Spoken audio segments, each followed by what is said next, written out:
If you're a leader or an aspiring leader in the business of lifelong learning, you're in the right place. I'm Celisa Steele. And I'm Jeff Cobb, and this is the Leading Learning Podcast.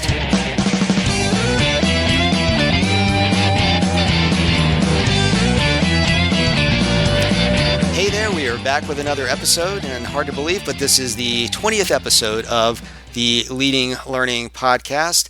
And as we're rolling into this episode, we wanted to be sure to highlight a couple things. One is that we do have a new Leading Learning event coming up. We launched this podcast in advance of the Leading Learning Symposium that we held in the fall in Baltimore.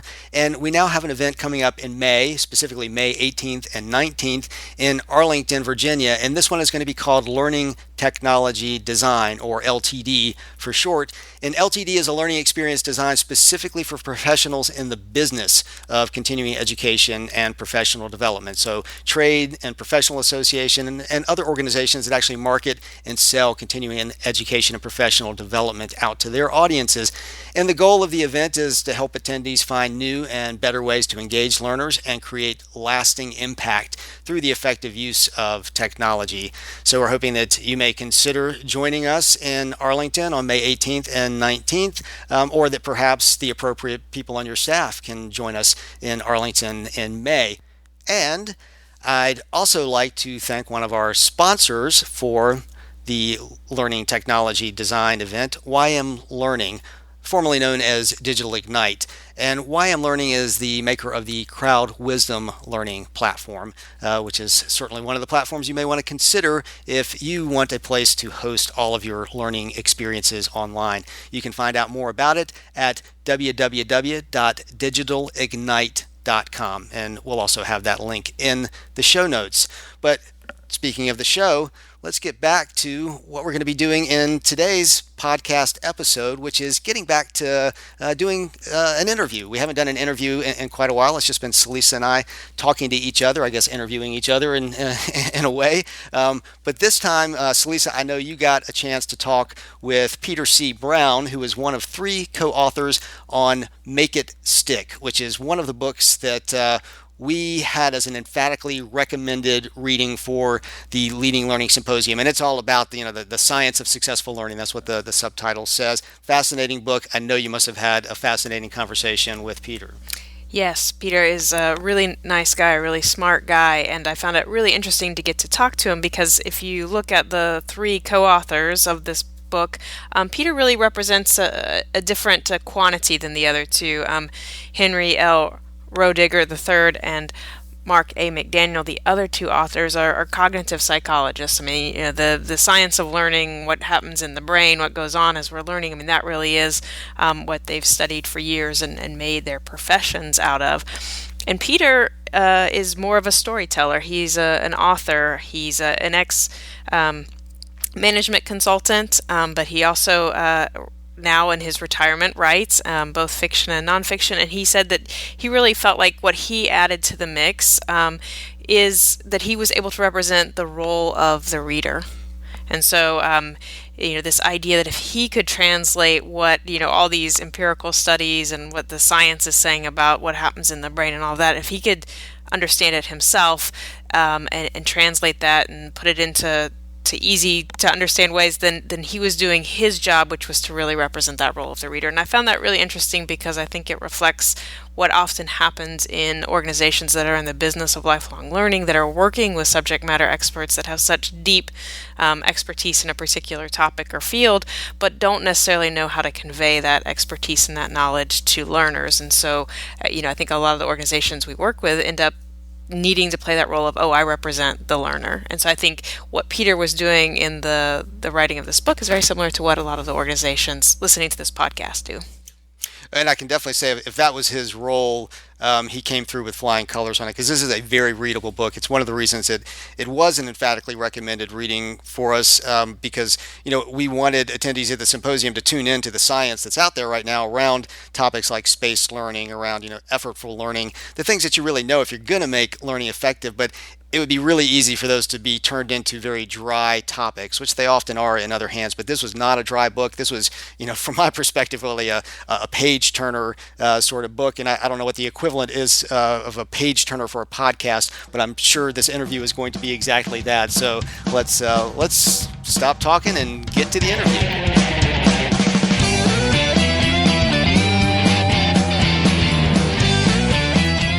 I'm Celisa Steele, and this is the Leading Learning Podcast. Today, I'm talking with Peter C. Brown. Peter is a retired management consultant and the author of many books, including Make It Stick, The Science of Successful Learning, which he co-wrote with Henry L. Roediger III and Mark A. McDaniel. And it's Make It Stick, which is, by the way, a great look at what science and a variety of empirical studies tell us about how learning happens. It's that book in particular that prompted me to ask Peter for an interview, and he was gracious enough to agree. So, Peter, thank you for making time to talk with me. Thanks for the invitation, Celisa. And so I offered a very heavily abbreviated introduction of you and the book Make It Stick. So to kick things off, would you tell us just a bit more about yourself and your background and that book in particular? Yeah, sure. I spent most of my career as a management consultant working with organizations, both for-profit and non-profit, on strategic planning and marketing communications. And then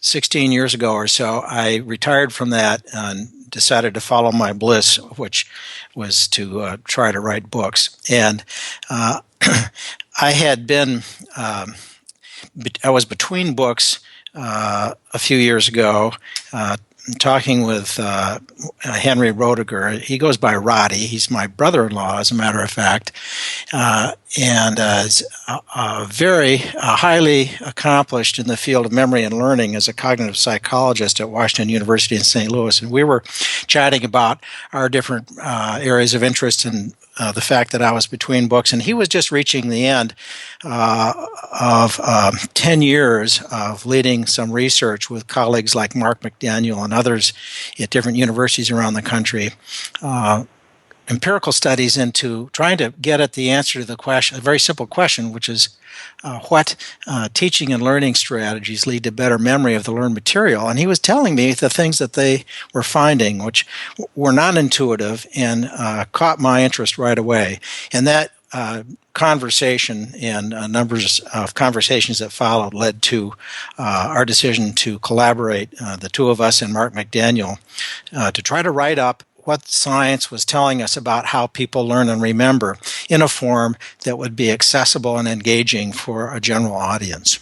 Well, yeah, and the book definitely is that. I found it very interesting read, and you sort of touched on it, but one of the recurring themes of Make It Stick is that, how we think we learn is not often how we actually learn best. And so, I know, for example, you talk about things like rereading and highlighting, which, so many students spend time doing, and that those aren't really as effective as things like retrieval. So, using quizzes or self-quizzing or elaboration, like putting key concepts into our own words.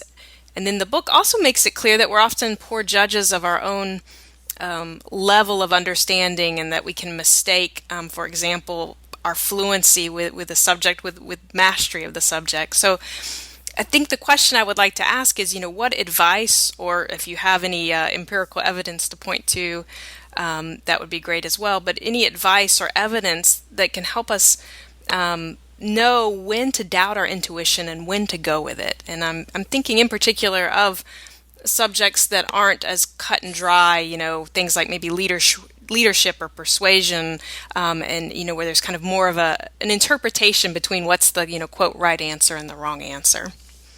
Well, that's a pretty broad question. Yeah. I think that first and foremost, to try to calibrate your judgment of what you know and don't know, or what you can and cannot do, is to put yourself in situations where you must apply the knowledge or the skill in a variety of different settings. And so we think of quizzing or various kinds of practice forums on the ball field as tests of whether we have mastered the subject or the skill. When you get into very abstract areas of leadership and persuasion, salesmanship, any field you can think of, it gets a little soft. And I would say, from my reading in bringing myself up to speed to be able to write this book, one of the telling comments by scientists who study this question of whether people are aware of their ineffectiveness is that the road to self-knowledge in those fields where you can't take a simple test really comes through other people. What kind of feedback are you getting? Can you surround yourself with a few people who will talk to you straight? Are you getting word of mouth referrals? You need to develop a handful of indicators and lean into them that would give you some sense from other people and how they're responding and reacting to what you're doing as to whether you're having the effect that you want to have. This is not something that comes out of the body of empirical research that we report out in the book and to make it stick, but it is something that I've read something about in the broader research for the book in terms of whether we are good, accurate judges of what we know and don't know. Often we're not. Right. No, but I think your point about then relying on, others and not just any others, but sort of knowing who those peers are or who those resources are that you can use to calibrate. That's great. And so I think, as I shared with you, the Leading Learning podcast listeners are by and large in the business of lifelong learning, so they're marketing and providing it, and usually for a fee. And so I know that the focus of Make It Stick is effective learning, and that's very important to our listeners because they have to make the products good and they need to know the science behind that. But there's also the issue of motivating learners. That is, how do we get the learners to the learning experiences? Because even if we're building them in the best possible way and making use of these studies and the science, we still have to get them there so that they can appreciate and benefit from all that great learning design. And so again, I know this takes you a little bit away perhaps from the direct content of the book, but do you have any advice or stories or anything to share around sort of how organizations might approach the marketing of learning? Well, I think it's going to be different in every different segment of the marketplace. But from a broad standpoint, one of the more compelling pieces of research that's been done in recent years is done by Professor Carol Dweck at Stanford University, who became curious about why some people become helpless in the face of challenges. And her research has shown that, one thing that other research has shown, cognitive science and brain science have shown that when you struggle to solve a problem and persist, you build new connections in the brain, and those connections and the mental models that you build over time increase your mental abilities. And what Dr. Dweck has come to understand through her empirical studies is that when people understand that effort in trying to overcome a learning challenge builds mental capacity, they have a far greater motivation to persist than other people who believe that their intellectual abilities are pretty much fixed from birth by the gift of their genes.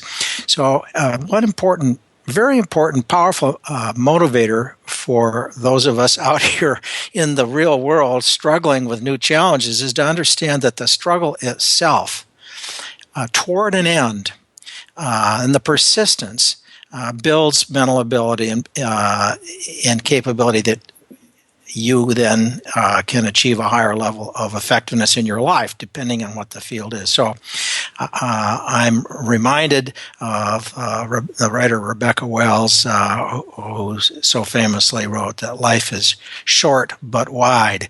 Our ability to acquire new skills, to go into unfamiliar territory and broaden our depth of knowledge and build new mental models widens our experience and our ability across sectors to be effective with other people in achieving shared goals. So I think motivation is a huge issue, largely separate from the question of how learning works, how we're able to make things stick in memory and bring them up easily in unexpected situations. That's where Make It Stick really focuses. Motivation, when I read about motivation, do we want to write a chapter about motivation and make it stick? And I did some reading in it, and man, the theories and the science are it's a whole different field, but it's an important one. You raise an important question. I think for me, it comes down in large measure to the fact that you can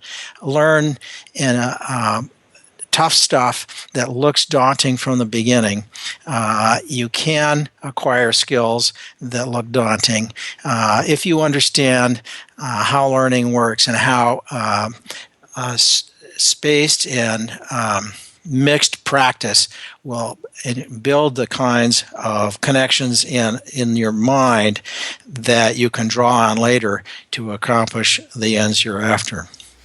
Well, I think there are at least two interesting points to me in what you raised there. I mean, one is about that idea of helping the learners to understand that the struggle is for their better good, if it's the right kind of struggle and not too difficult. And I think the interesting thing there is that there can be so much emphasis these days on you emphasize convenience with learning. Sometimes with the lifelong learning, you can just drop in and get it, or there's the idea that you can come in and be this passive recipient. But there really is the effort that the learner has to put in, and maybe being upfront with the learner about that. And then also helping to show that the second point that struck me was that point about just that what you learn in one area kind of increases your overall capability, and therefore, can apply not just to whatever subject matter you're studying, but just give you a richer, wider life, as you were saying. Well, exactly. I think for me, in writing this book, one of the challenges for me, since I don't have a science background, was to learn the science well enough to explain it to the reader. And I consider myself then the reader, in a way that is simple and clear and engaging, but also that doesn't oversimplify for the scientist reader, if you take my meaning. So there's a huge learning challenge for me in writing this book. Well, I bet you learned a tremendous amount. Like you were saying, you're writing about learning, and there you are. Well, right. I think one of the points that I was trying to make related to Dr. Dweck is that effort is useful toward an end. Just placing yourself in a situation where things are difficult and then saying, well, it must be good for me because it's been difficult, isn't the same as placing yourself on a path where you encounter difficulties and try to overcome them over time to achieve that skill or that knowledge that you want. And so difficulty of a certain type is desirable. And where I was headed was, it helped. A real breakthrough moment for me in writing the book was understanding why is it that we learn better when we try to get learning out of the brain than when we try to put it in. When we reread something over and over again, we're trying to get it into the brain, and it doesn't stick. It sticks better when you try to get it out. Well, so the revelation for me was this understanding that what science is showing us is that when we encounter something new, it's encoded in the hippocampus part of the brain, and over hours or perhaps even days, the brain rehearses that learning and fills in gaps and moves it into long-term storage by connecting it to things that we already know. And that when you practice something over and over again, it's all in short-term memory, and you do see gains, but those gains melt away. You don't perceive that they melt away. You need to give learning time to be consolidated in long-term memory, and then you need to recall it later. And when you recall it later, and it's difficult to recall, that's the effort that causes the brain to reconsolidate that learning and make the key ideas more salient, strengthen the connections to other things you know, and help you sort out the important stuff from the stuff that's, leave behind the stuff that's not that important. So that's the kind of mental effort, spaced out over time that helps you build mastery. And what we tend to be drawn to are things like underlining, highlighting, rereading as a study strategy, or on the golf course hitting that 20-foot putt over and over and over again, because we get this fluency from rereading. We get a fluency with the text, which isn't the same as understanding the underlying ideas or being able to explain them in your own words. On the golf course with a 20-foot putt, you actually do see improvement through this block over and over repetitive practice. But that's what melts away. And it's when you mix up the 20-foot putt with your other golf drives and do it in other golf courses and different kinds of holes, or you take your reading material and you pull out the key ideas and ask yourself to enumerate on them, that's when you begin to build a kind of learning that doesn't feel like mastery. It doesn't feel as good as the fluency you get from memorizing passages or that short-term gain from practicing your putt over and over again. But it actually is what begins to build the connections and the mastery that pay off long-term. In what you were saying there with that idea of, the thinking about it as, rather than putting it in, as kind of what you can get out when you're working with a text, that reminds me of one of the stories that you tell in the last chapter of Make It Stick, where you're talking to a West Point professor, and he's saying that you start with questions and then you read for answers. And he was saying this just because of the sheer volume of the content that the West Point students have. They can't spend that much time rereading it, or maybe even reading it all to begin with, much less rereading and highlighting. And it just struck me that the same is definitely true of the lifelong learner, who has so much information that she's bombarded with and trying to make sense of. And so I really liked that idea of starting with the questions and reading for the answers. But then I thought, well, that's kind of that is from the learner's perspective. That's about how we approach texts or educational experiences. So I was wondering if you might have any thoughts on what it might mean for the authors, or to kind of use that term more broadly, the organizations in the business of lifelong learning who are providing that learning. What might it mean for them to start with the question in mind, and is that something that they can do to sort of further help the learner, or does it really all ultimately have to come back to the learner, and we can't really help them as the provider of the learning? Yeah, it's a real good question. I think we've had this notion that there are teachers and there are learners, and that the teacher teaches the learner. I think what science is showing us is that learning is really up to the individual learner, and what the teacher or author or instructor can do at the best is to try to find a way to engage the learner at the point where the learner is, what the learner knows and has some grasp of, and start posing the questions that will require the learner to step out of that current knowledge level and begin to learn and practice the next level of learning. So here's a very, very simple example. Mary Pat Wenderoth is a professor of biology at the University of Washington in Seattle.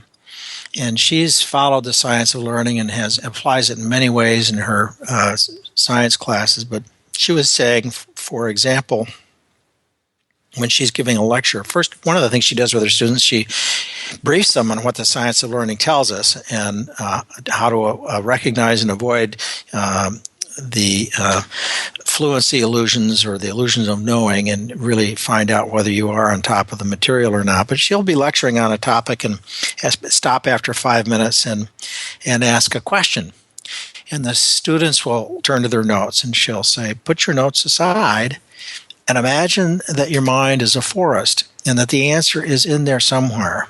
The more times you make a path to find it, the stronger that path will be, and the easier it will be to find again later. And so simply asking the question and asking the students to think about it. And if they can't get it, when they do get it, when they do go back to their notes, when they do discuss it among themselves and they get it, that act of having searched for it in the mind has been shown to prepare the mind for the answer in a way that helps make it stick and become enduring.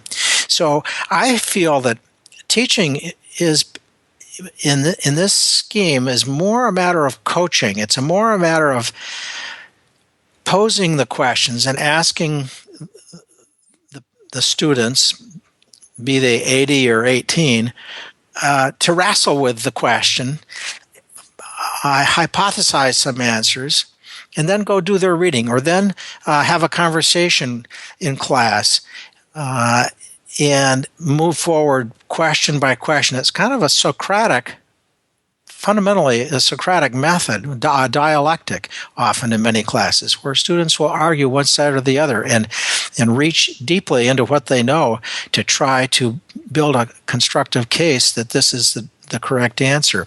And in that form, a professor or a coach on the field can help give feedback and help supply the correct answer, and then help create exercises in which the learner applies it in different forms to begin to build mastery from different sides of the material. I don't know if that answers your question, but I really believe we shouldn't be thinking of teachers as people who impart knowledge as much as people who find a way to hook the learner through questions that engage the mental processes of the learner and the effort of the learner to make those steps forward. Yeah, no, I think that definitely resonates with me, and I think that whole idea of, right, that the learner is as much her own teacher as anybody with that teacher title or professor title.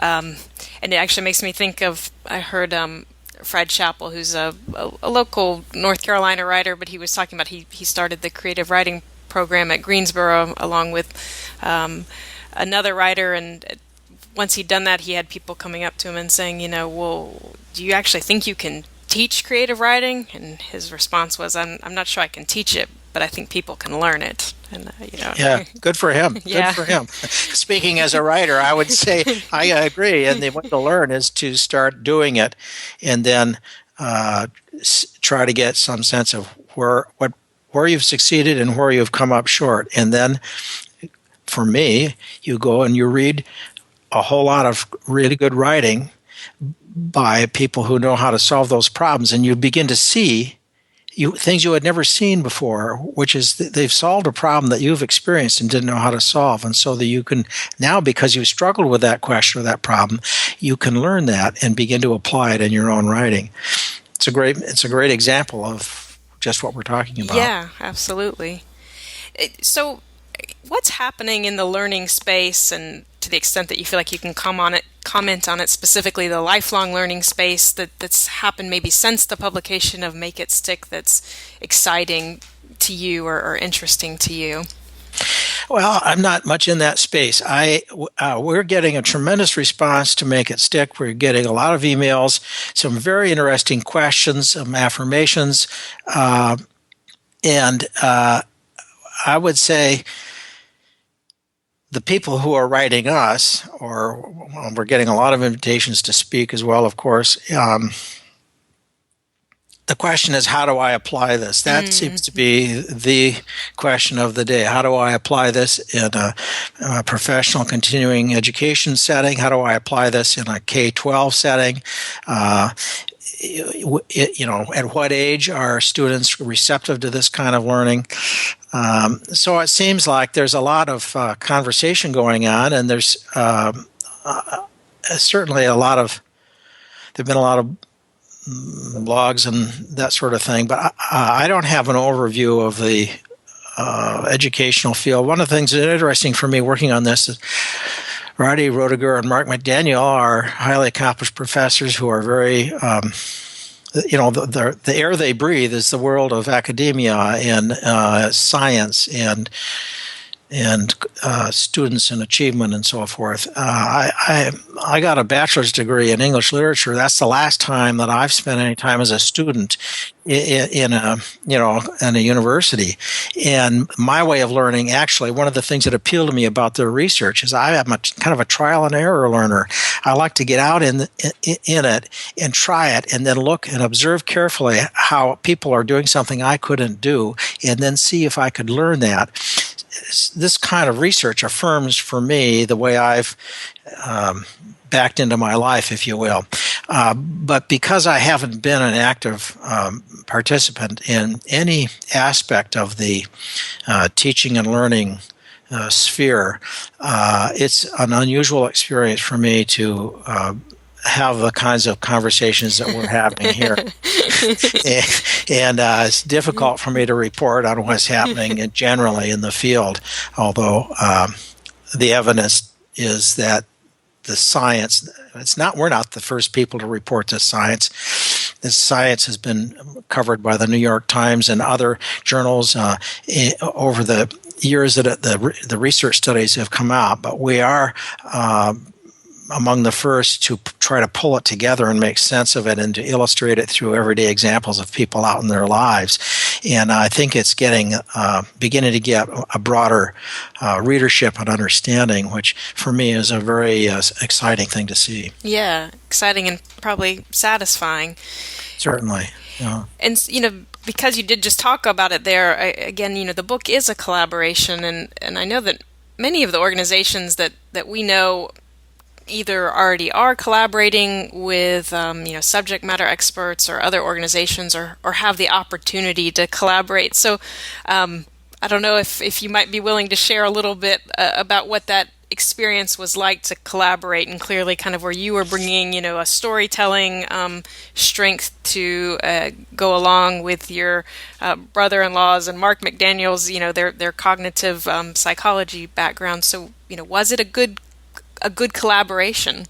It was surprisingly good. I wasn't surprised that I enjoyed collaborating with Roddy Roediger because I've known him for 36 years, and he's just a tremendous guy. And one of the things that was interesting for me and kind of moving into as an observer of his field of expertise was to discover how prominent he is and how much he's accomplished. So that was very satisfying. But I think the collaboration worked very well, I think, for a couple of reasons. One is I think all three of us have a deep well of respect for each other's knowledge.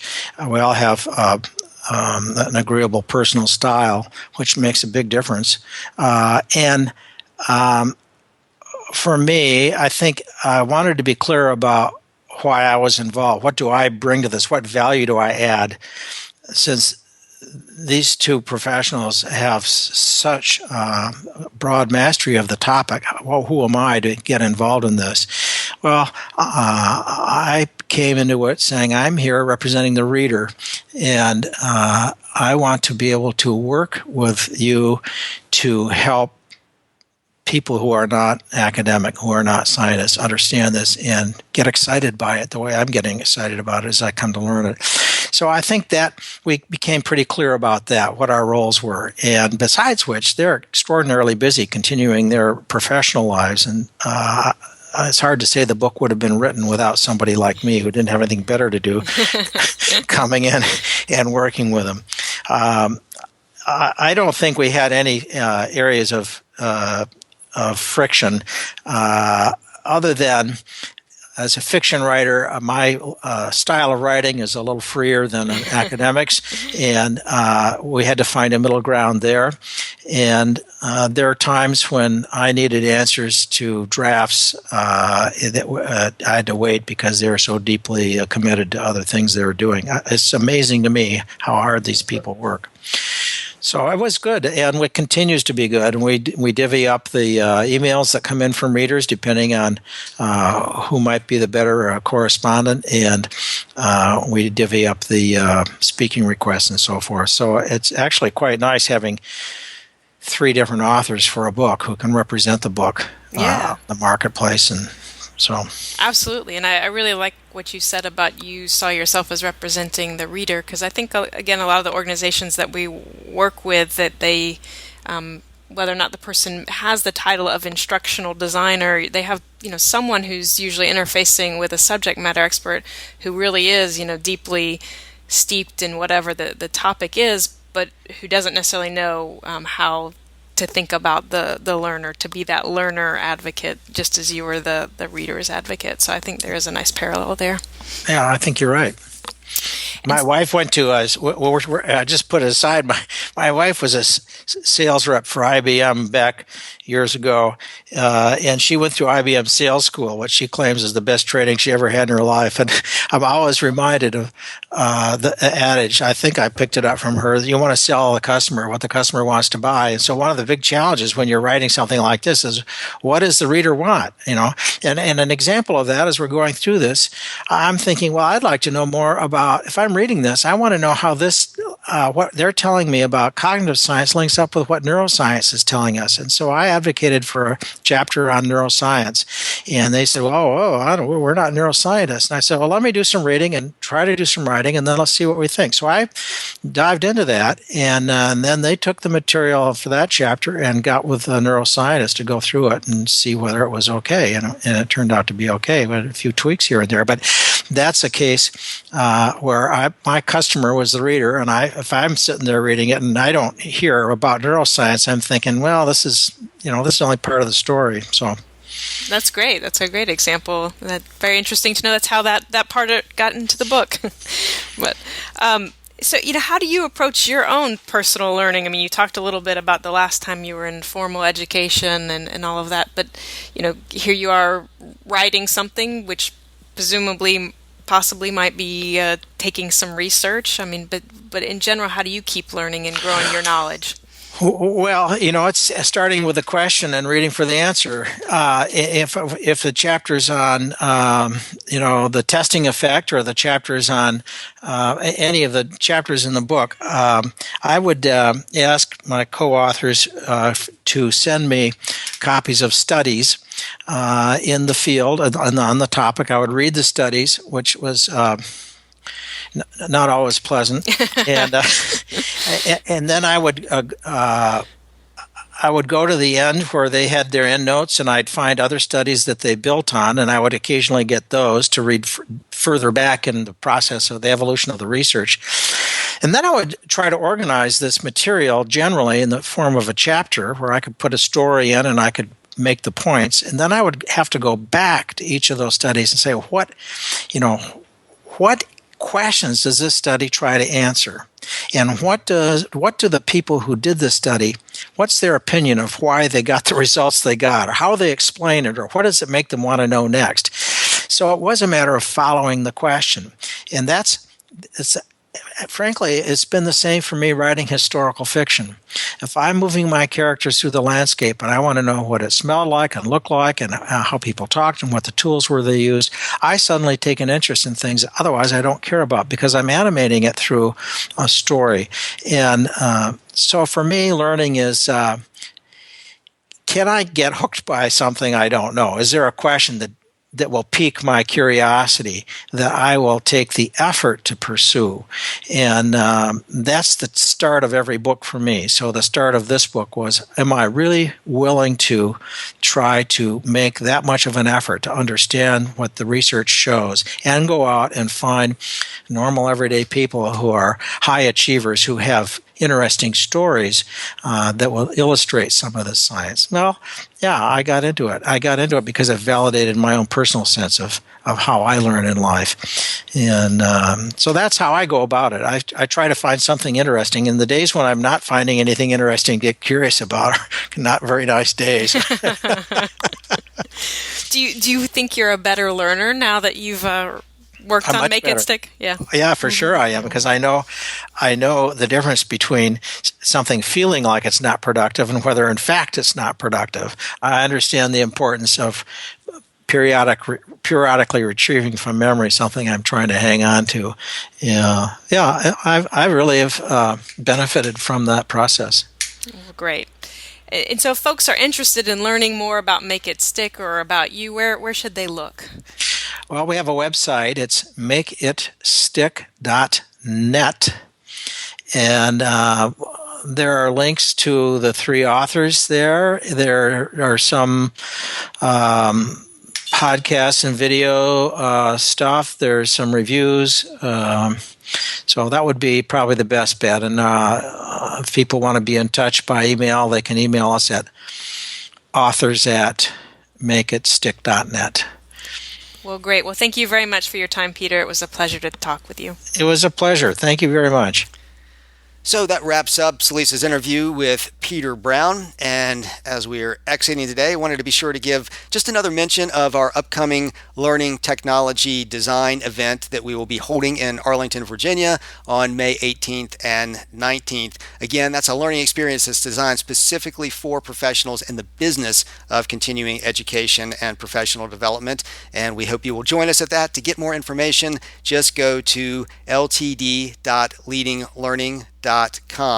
And again, thanks to YM Learning for being a sponsor for that event. YM Learning, formerly known as Digital Ignite. You can still find out about what Digital Ignite offers at www.digitalignite.com. To get show notes for this episode, go to leadinglearning.com/episode 20. That's episode and then the number 20. And while you're there, you will also see various options for subscribing to the podcast. And we do hope that you will consider subscribing if you aren't already. If you're getting value out of the podcast, do take just a second to subscribe. And take a minute too, while you're there, if you don't mind, just to pop over to iTunes, go to leadinglearning.com/iTunes, and give us a quick rating and review. We'd really appreciate that. It makes a lot of difference in helping others to find the podcast. And, like we've said before, we like to know that folks are out there and are actually enjoying and benefiting from what they're getting here. Finally, also consider telling others about the podcast. You can send out a tweet by going to leadinglearning.com/share. That'll auto-populate a tweet that you can use. Or if tweeting isn't your thing, you can grab that text and use it somewhere else, or put your rave reviews of the podcast in your own words and share the word that way. So thanks again, and we will see you next time on the Leading Learning Podcast.